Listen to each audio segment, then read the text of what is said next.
Michelle Terris is an accomplished executive in both the corporate and nonprofit worlds.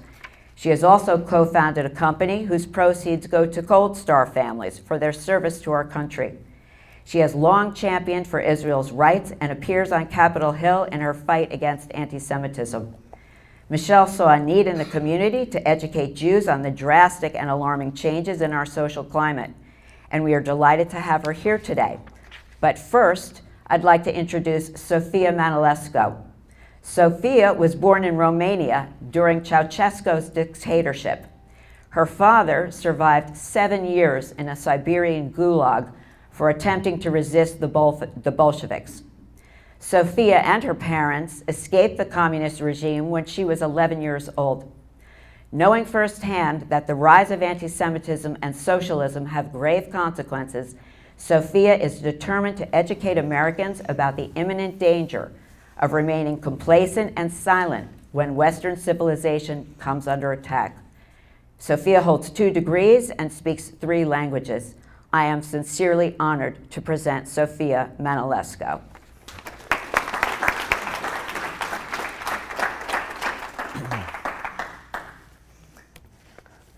Hello,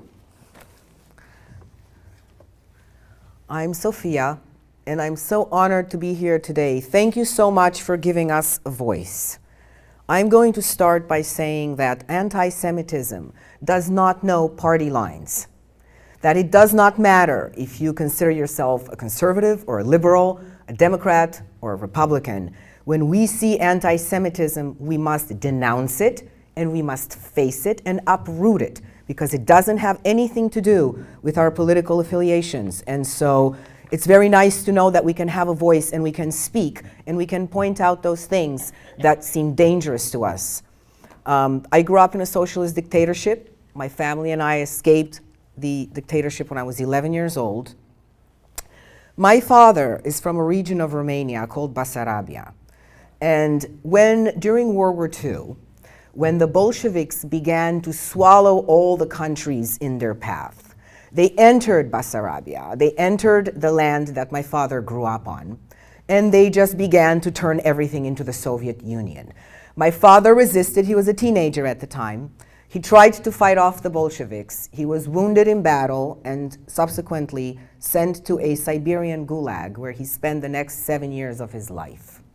He was returned to Romania sometime after the war. He came to a communist country. He was already in his late 20s, and he had to rebuild his life being considered an enemy of the Soviet Union, which was really not a good thing because you don't want to be on the wrong side of the deep state. Now, when he came back to Romania, he was 80 pounds, he had scurvy, he had survived a camp of atrocious tortures. He wrote a book about it. He adapted to this new world, met my mother, and so growing up in socialism, we were not allowed to publicly have any sort of tradition or religion. This was not allowed.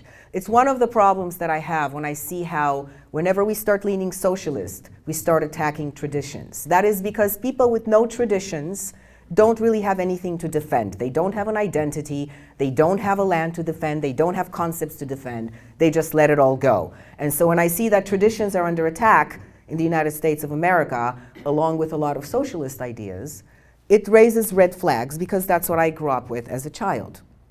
Now, my mother was able to run away from the dictatorship. She defected in '77. She went with an art exhibit to Paris. There was an exchange, and they figured we'll let her go, and because she's got a daughter, she'll come back to Romania, and she never did.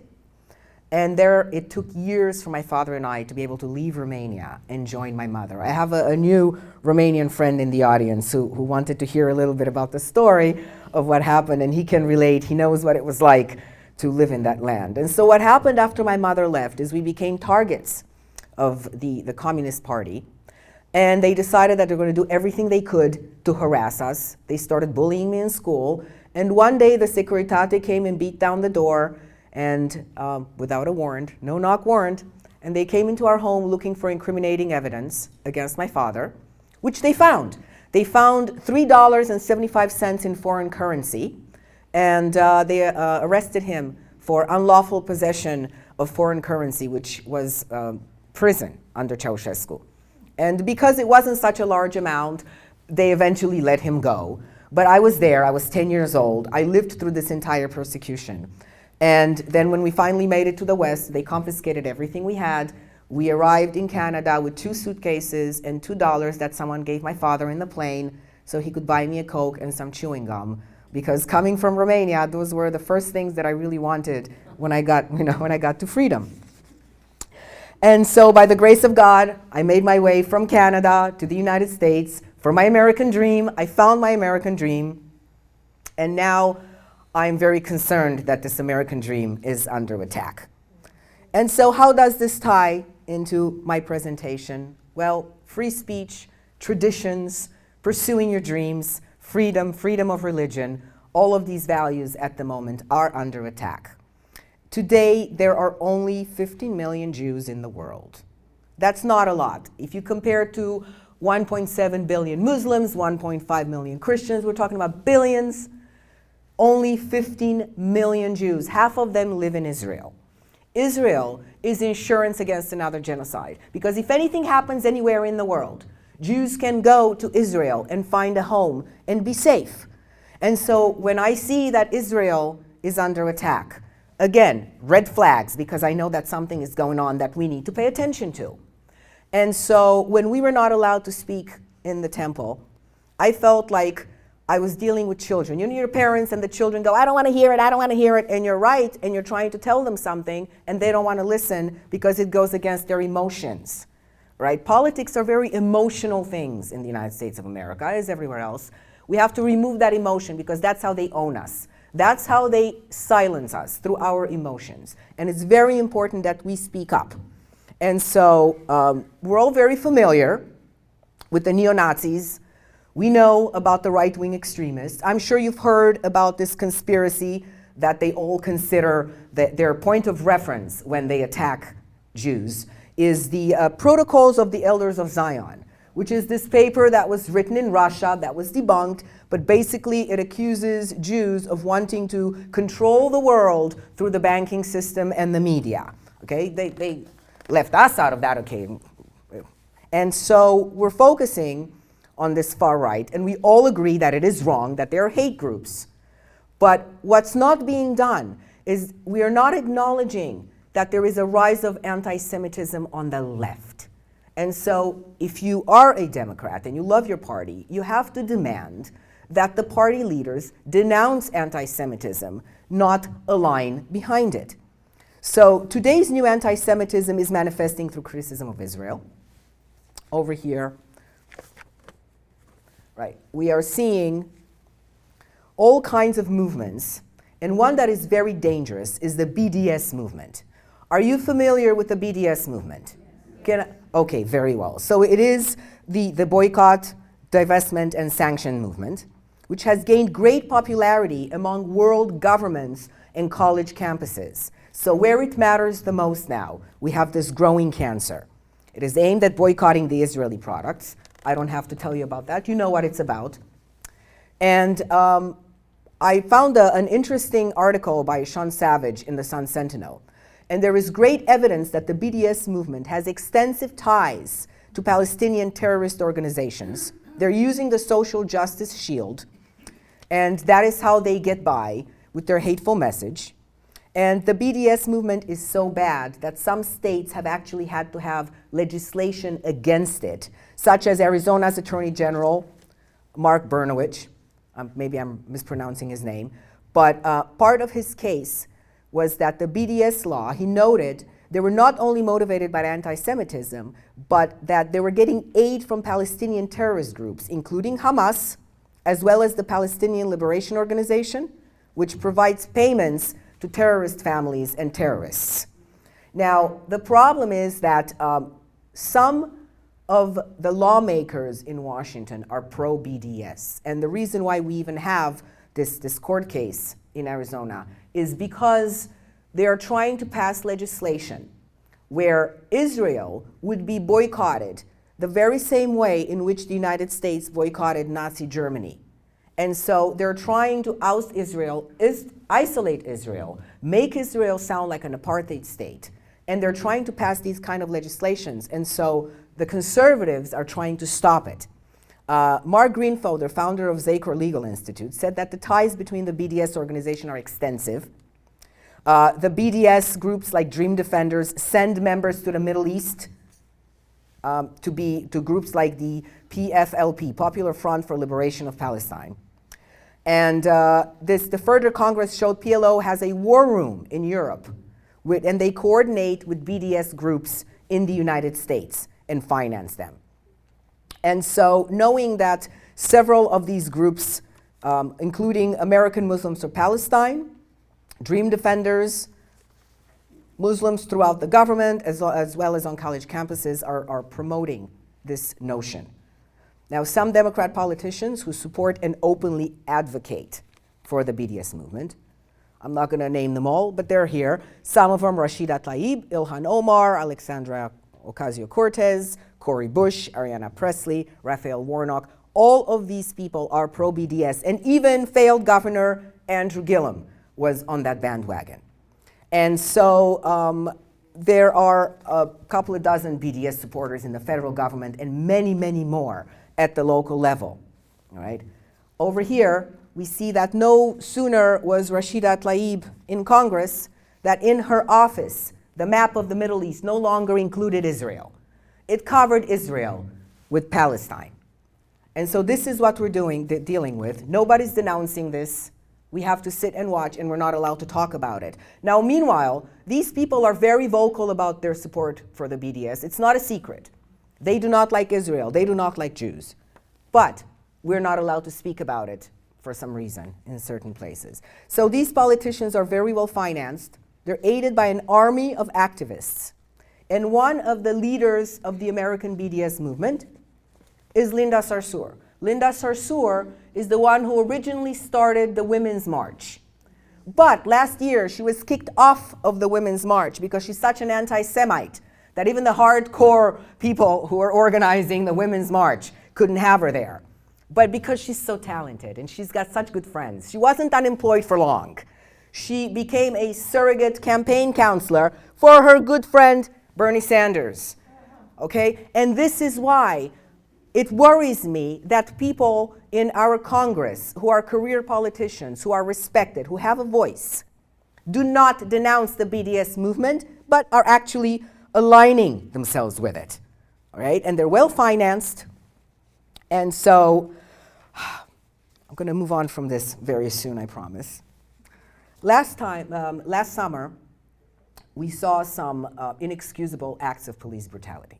Of course, we all agree rogue police officers should not engage in the kind of brutality we saw. It was horrible, and there were a lot of protests, looting.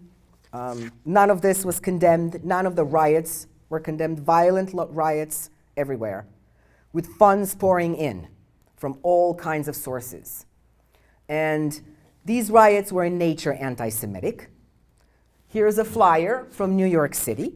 All right, we're saying June 19th, Gracie Mansion, East End Avenue, 88th Street. If you're from New York, you probably know where that is.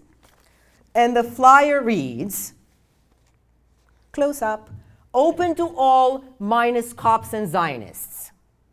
Now, what is a Zionist? A Zionist is a Jew who believes in the existence of the state of Israel.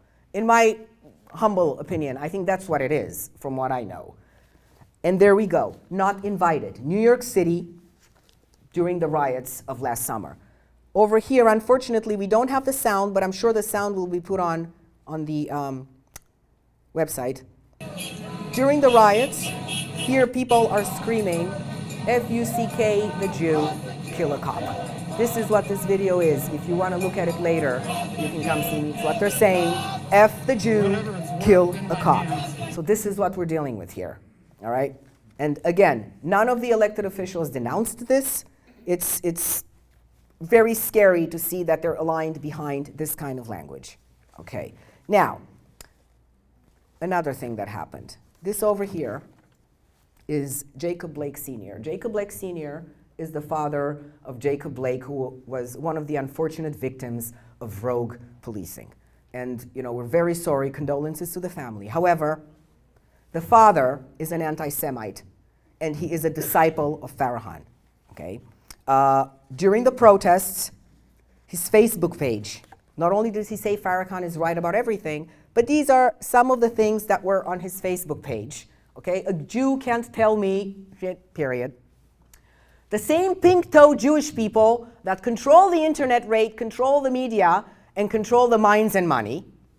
Here we go. The Jewish media picks and chooses who is a terrorist and who is not. A cracker Jew can do whatever to a white woman for years, but let a jig try it, etc. Now, these were things that were on his Facebook page. Farrakhan, whom he admires, called Jews termites and got to keep his Twitter account. And this man gets to say all these things on Facebook, and he gets to keep his account because censorship does not apply to that. Why? Because of the rising anti-Semitism. Now, why is this important to note? It is important to note because during the presidential campaign, both President Biden and Vice President Harris met with this man and with his family. And they made a big deal about them. And there were photo ops. And I guess either the campaign didn't bother to look at his Facebook page, or maybe the campaign just didn't care. Because like everything else that has been going on the left right now, they are ignoring the rising anti-Semitism. And our Jewish brothers and sisters who are on the left are keeping their heads in the sand and are not addressing this. So like I was saying earlier, it's not a matter of being a Democrat or a Republican. When we see anti-Semitism, we have to nip it in the bud. We have to stop it immediately, regardless of who is doing it where. This is not a partisan, it is not a political talking point. And so what can we do about it? We have, on the right, we have white supremacists and Nazis who hate the Jews. On the left, we have this other element who hates the Jews. And so nobody is safe. Anti-Semitism is the sort of cancer that will infiltrate in wherever leadership it can, so that it can continue to undermine the Jewish people, and it morphs and it changes.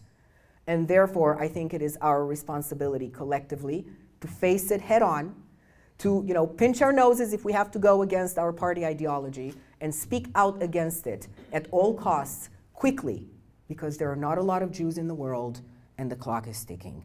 So thank you very much for your attention. Thank you.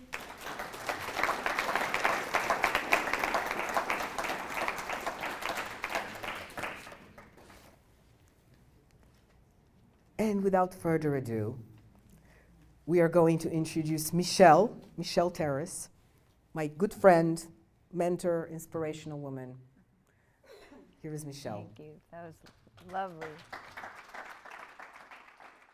It's just an honor to be here. Lauren is a mentor as well, and we're really excited to be able to work with her organization and to be able to be here today to share some of the things that we are doing in our community. But before I begin, I feel that this event today is beshert, if you all know what the word beshert means, because one of my mentors and rabbi friends shared with me yesterday that at 5:30, when he was walking to shul, he's the rabbi of the Chabad in Lighthouse Point, he was walking with his children to services, and an F-150 white pickup truck was circling Lighthouse Point screaming, "Heil Hitler."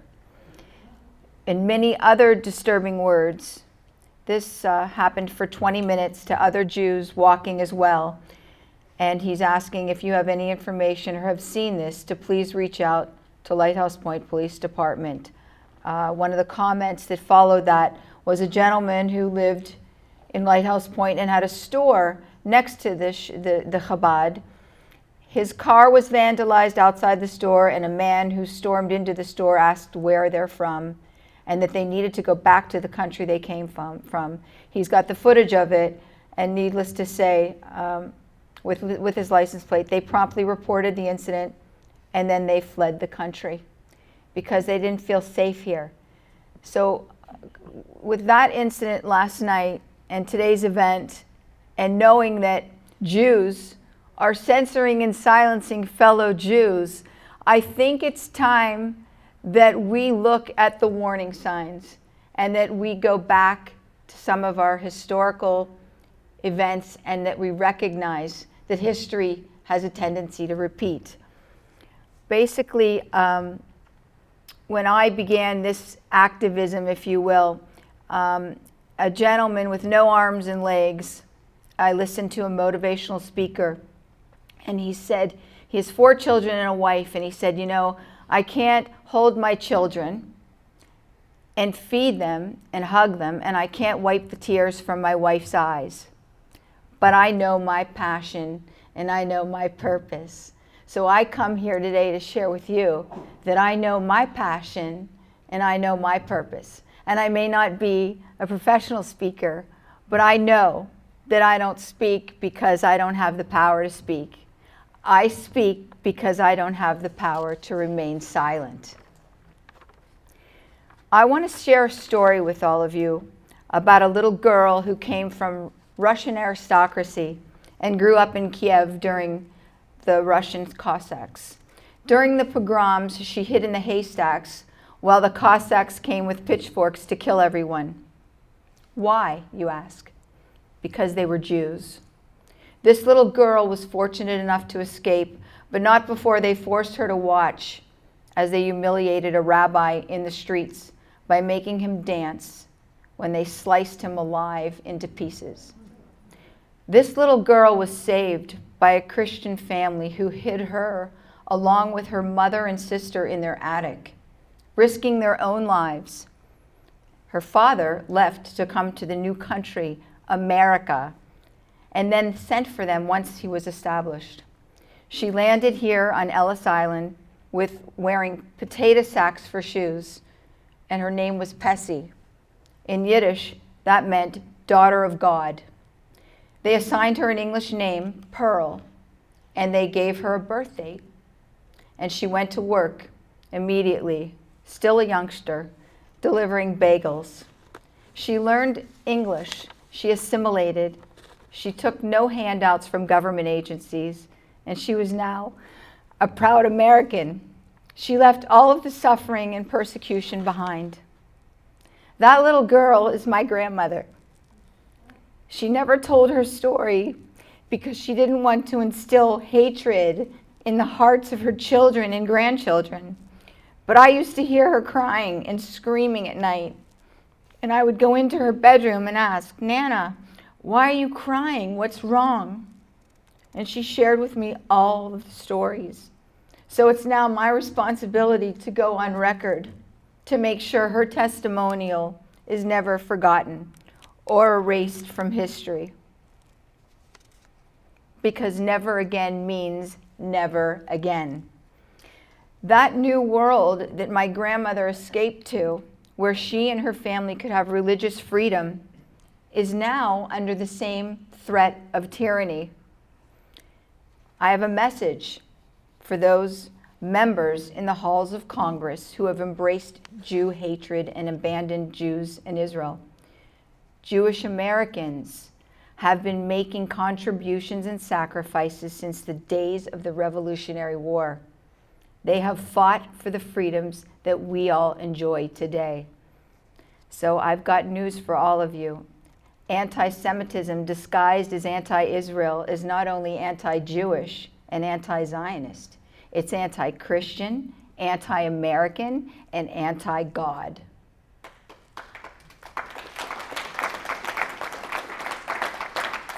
We all must remember that a nation that forgets its past has no future. My grandmother, she was amazing, and I grew up in Squirrel Hill. If anybody knows Squirrel Hill, it's in Pittsburgh, Pennsylvania. So I just wanted to share where I grew up. It was a very Jewish neighborhood. I never experienced anti-Semitism. In fact, it's funny, I'm embarrassed to admit this, but until I was quite like a preteen, I thought that the word tushy was English because everybody, even the non-Jews, used that word. So I never experienced that growing up. But now in the world today, we're seeing the all-time high of anti-Semitism and Jew hatred and being embraced in our government. And now our own is silencing and censoring us.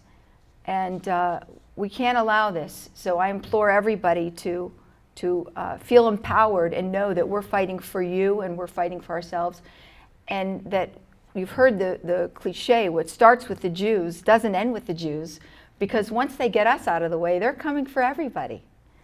So I'd like to say to you that as shocking and sad as my family's history and my family's story is, it's just one of millions upon millions of other similar experiences that has spanned the last 120 years or so. Today we're going to bridge the gap between the old world anti-Semitism, the horrors my grandmother witnessed, warnings we are ignoring today, and what we can do to try to stop another possible crescendo of violence and hate. Many of you here today know that anti-Semitism has been around for a very long time, but you may not know how far back it actually goes. Many of our holidays celebrate the victories of the past, faced with insurmountable odds against Egyptians, Greeks, and Babylonians, those victories that we were able to overcome. However, the violence and oppression perpetrated against the Hebrews of antiquity is not considered the anti-Semitism we know of today. In the ancient days, this is how warfare and the conquering of other people, clans, and kingdoms was conducted. It was brutal against anyone who got in their way and anyone who lost, regardless of who they were or worshipped. The seeds of modern-day anti-Semitism were planted in the soil of middle-aged Europe with the collapse of the Roman Empire and the rise of the Holy Roman Empire. There were several factors that contributed to this new form of hatred, but the biggest force in play was all about control.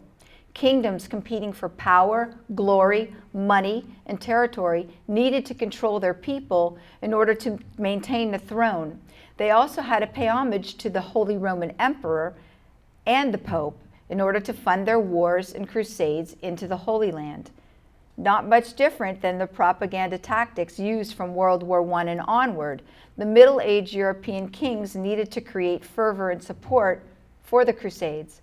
While some of it included empty promises of glory and salvation from God, it also contained rhetoric blaming the Jews for the death of Jesus. The problem was you had a large population of Jewish people in Europe at the time, specifically in Germany and Austria.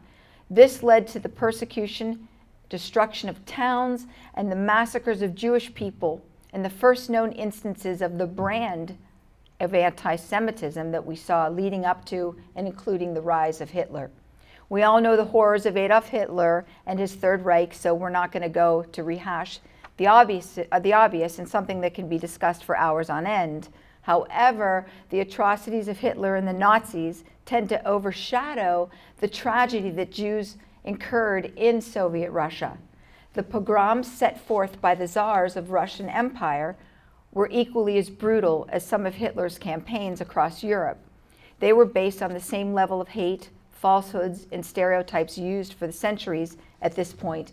And part of the problem is they were long forgotten because they predate Hitler's atrocities.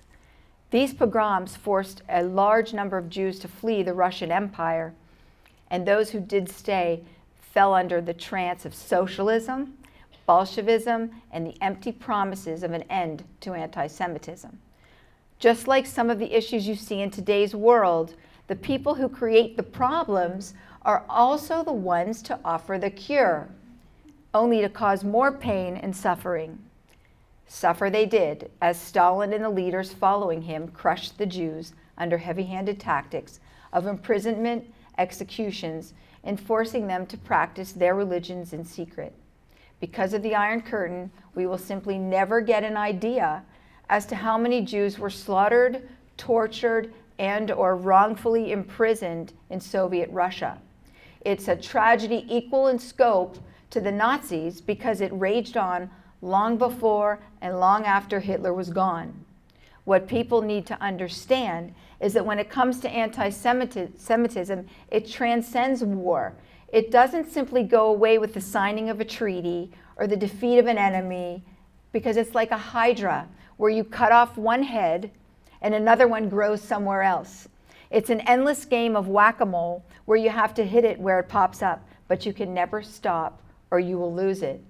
And that's why in every generation, we must put a lid on anti-Semitism.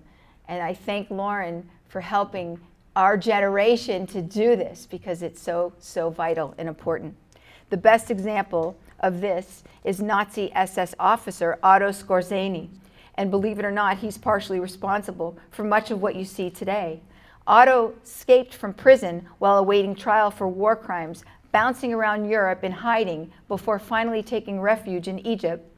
He and other Nazi SS henchmen and German scientists had free reign in the Middle East, reconnecting with old Nazi and Imperial German allies. Their goal was to continue the war that they were still fighting inside of their heads, and they succeeded. Skorzeny and his men taught the Egyptian regime how to hate and oppress Jews, oppress their own people, spread Nazi-style propaganda, and military tactics as well. The goal was to continue the nightmare for Jews and make sure they never found safety or peace wherever they went. Their tactics and means to deliver were so good that it spread like wildfire across the Middle East. So much so, it inspired the likes of a young Yasser Arafat, Saddam Hussein, and the mullahs of Iran. Recruitment of armies and terrorists sowing hate and division and terrorizing Jews using proxy nations and bad actors was their goal. They were masters of their craft, and it's alive today. It's as alive today as it was 60 to 70 years ago. It's alive for several reasons. The most obvious of those reasons is that you have a new generation of young people, offspring of those taught this level of hatred, now in a much smaller world, able to spread the message of ignorance and hate faster and easier than before. And as a nation, we also have a major problem with education in the classroom environment. In feudal Europe, the masses were not educated for a reason. It made them more malleable, more open to suggestion, and unable to think on their own. And that environment allowed the kings to hold on to power easier and shift the focus of their own failings onto scapegoats. Many times, it's the Jew that's the scapegoat. What you're seeing now is education disguised as education. And our newest generations are being robbed of the history lessons we were taught as children. You ask why? So that they too are more malleable and they don't question anything. And they buy into scapegoats designed to shift focus away from our leaders. Otto Skorzeny's propaganda against the Jews in Israel, knowingly or unknowingly, is now being taught in our classrooms, and it's become acceptable. How many times have you heard in the past 10 to 15 years, I'm not anti-Semitic, I'm just against Israel or Israeli policies, followed by the outright lies and talking points about how evil Israel is, as Sofia brilliantly presented. That is anti-Semitism, whether they realize it or not, and they're repeating lies and propaganda set forth by Skorzeny to undermine a newly formed Israel and perfected it by the PLO, Hamas, Hezbollah, and state sponsors such as Iran. This, my friends, is not about Israel. It's about Jews as a whole. Now for the part where things get complicated for the United States. Our two-party political system and the way many Americans treat politics as a team sport tends to lead us down a path of ignoring the other avenues of anti-Semitism and hate. There is a merging of beliefs and ideologies, united under the banner of anti-Semitism and hatred for Israel. The term, quote, "the enemy of my enemy is my friend," is in full play within our own nation. Just as World War II never really ended and went underground, so did the Cold War. Soviet Russia may be gone, but old relics still trying to undermine our country from within are here. Communist and Marxist sympathizers from the 50s through the 80s are influencing a new generation here on our very own soil. With these teachings, they're bringing their own form of anti-Semitism that runs parallel and in the same direction as Otto Skorzeny's teachings. Divide and conquer is what they do best. And sowing division and hate weakens our nation, and that's their goal. Essentially, you have to hate. You have hate coming at the Jewish people from all angles. all originally sourced from Nazi Germany and Soviet Russia, brought to their allies in the Middle East, and then back to the United States. You have to remember, the Soviets had a lot of allies there as well. The Middle East is one of the biggest purchasers of Russian military equipment then and now, and use this equipment against American soldiers in Israel itself. Selling hate and strife is just as important as the equipment itself.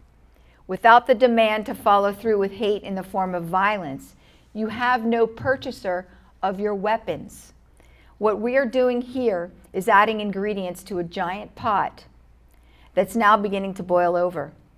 It's boiling over in the form of our children being taught to hate, using propaganda and tactics from 60 to 100 years ago, and by teachers who are knowingly or unknowingly doing this. They're disguising anti-Semitism in the form of the dislike of Israel's policies, and not teaching about the Holocaust, and not teaching about forms and sources of hate and oppression, and silencing, as we are seeing now, anyone who dares to even ask a question. In turn, many young kids are supporting American politicians who display the same behavior they see in the classroom. These people who are supposed to be representing us repeat the same hateful talking points the students are bombarded with on a daily and weekly basis and from various sources. Our children are essentially being desensitized or brought down to the feudal level of intelligence that allows hate to foster and multiply. And this is why it's so important to stop assigning hate and anti-Semitism a, quote, wing. Whether it be right wing or left wing, it should simply be stopped wherever it pops up. Because of today's political climate, assigning hate and anti-Semitism a wing allows the individual person to compartmentalize and rationalize in their minds which style of hate they deem acceptable and at what level. We must begin by returning to the basics. When it comes to our children, it means taking what I'm presenting and we're presenting today to you, and for you to do your own research and teach your own children about the history of hate and anti-Semitism. And while teaching them, you also enrich yourself by learning with them about the things that are no longer taught in schools across our nation. By teaching our children that no level of hate is acceptable, regardless of what direction it comes from, they will begin to reject the hatred that is starting to permeate our schools, local and federal levels of government. We as adults also need to lead by example. And we need to show our children that we do not support any level of hate, regardless of their ideology and your own ideology. And I promise you, they will follow your good examples. My presentation today is not being made to force you to see things my way. It's meant to open your mind and create the want for you to do your research. Everything I've presented is factual, from my own family's experience to Nazi SS soldier Otto Skorzeny and the ways Jews were treated in Soviet Russia and how they spread hate to their allies in order to continue old wars, undermine our nation, and create no safe haven for the Jewish people. The time is now to set political and ideological differences aside and return the favor by not allowing hate and anti-Semitism to find a safe haven, whether it be in our country or in the minds of our children. Never again is now. Thank you.